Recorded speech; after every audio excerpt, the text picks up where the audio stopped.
அனைவருக்கும் வணக்கம். நம்முடைய சேனலை சப்ஸ்கிரைப் பண்ண எல்லாருக்குமே ரொம்ப ரொம்ப நன்றிங்க. இன்றைக்கி மதுரை தங்கமீட்டு சமையலில் என்ன பார்க்க போகிறோன்னா பனானா மால்புவா தாங்க பண்ண போகிறேன். வாங்க வீடியோக்குள்ளே போகலாம்.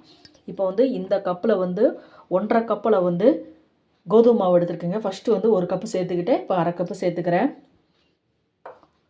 1.5 கப்பு கோதுமை மாவுக்கு 1.5 பனானா எடுத்துக்கோங்க. நல்லா நான் பெரிய பனானா எடுத்துருக்கிறேன். தேவைப்பட்டால் நீங்கள் சிறுசாக இருந்தால் கூட 2 சேர்த்துக்கோங்க. இப்போ வாழைப்பழத்தை சேர்த்துக்கலாம்.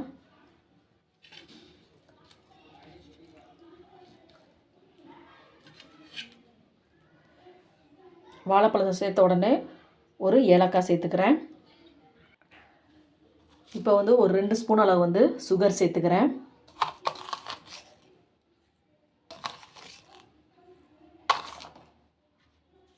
கொஞ்சமாக உப்பு சேர்த்துக்கிறேன்.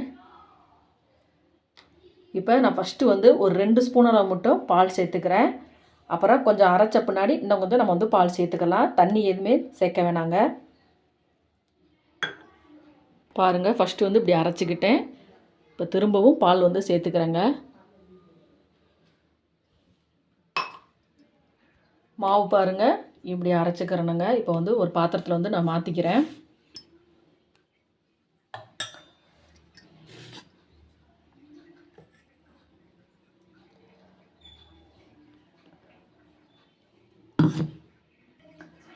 மாவு பாருங்கள், கொஞ்சம் கெட்டியாக இருக்குங்க. இன்னும் கொஞ்சம் பால் சேர்த்துக்கிறேன். அப்போ மாவு நம்ம மிக்ஸ் பண்ணுவோம் பார்த்திங்கன்னா, அந்த பதத்துக்கு மிக்ஸ் பண்ணிக்கோங்க. நான் மிக்ஸ் பண்ணிவிட்டு காமிக்கிறேன். மாவு பாருங்கள், இந்த பதத்துக்கு நல்லா மிக்ஸ் பண்ணிட்டேங்க. எண்ணெய் ஆல்ரெடி காய வச்சிட்டேன். இப்போ கொஞ்சமாக மாவு எடுத்து எண்ணெயில் ஊற்றிக்கலாம்.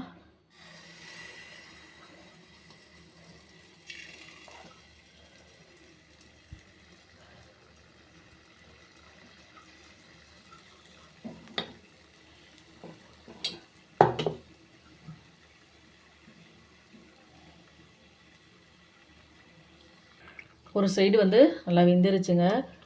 அப்படியே வெந்த உடனே அப்படியே மேலே எம்பி வந்துடும்.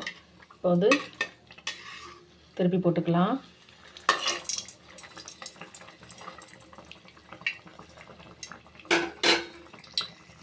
உள்ளே கோதுமை மாவு நல்லா வெந்து வரணுங்க. சிம்லேயே வச்சு வேக வச்சு எடுத்துக்கோங்க.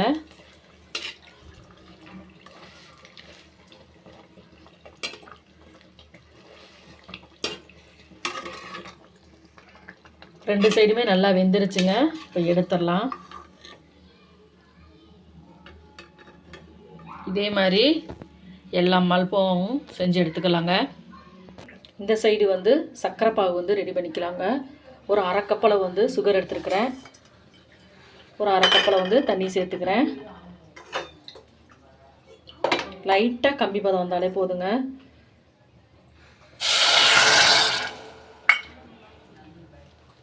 அதிலே ஒரு ஏலக்காய் சேர்த்துக்கிறேன். அந்த சர்க்கரை பாகு பாருங்கள், லைட்டாக பிசு தன்மை வந்துருச்சுங்க. வருது பாருங்களா. இப்போ ஸ்டவ்வை ஆஃப் பண்ணிக்கலாம். பாருங்கள், ரொம்பவும் டேஸ்டியான மால்புவா ரெடி ஆயிடுச்சு பாருங்கள். இப்போ அந்த மால்புவா மேலே அப்படியே இந்த சுகர் சிரப்பை அப்படியே ஊற்றிட்டு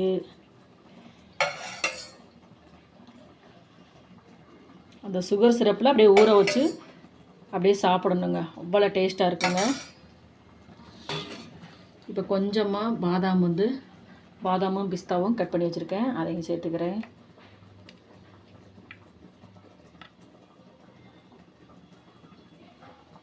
அந்த சுகர் சிரப்பில் நல்லா ஊற வச்சு சாப்பிட்டு பாருங்கள். அவ்வளோ டேஸ்ட்டாக இருக்குங்க. ப்ளீஸ் நீங்களும் இதே மாதிரி செஞ்சு பாருங்கள். ரொம்ப ரொம்ப டேஸ்ட்டாக இருக்குங்க. நம்ம சேனலை பார்க்குறவங்க நம்ம சேனலுக்கு ஆதரவு கொடுங்க. லைக் பண்ணுங்கள், ஷேர் பண்ணுங்கள், கமெண்ட் பண்ணுங்கள், சப்ஸ்கிரைப் பண்ணுங்கள். மறக்காமல் பெல் பட்டனை கிளிக் பண்ணுங்கள். நன்றி, வணக்கம்.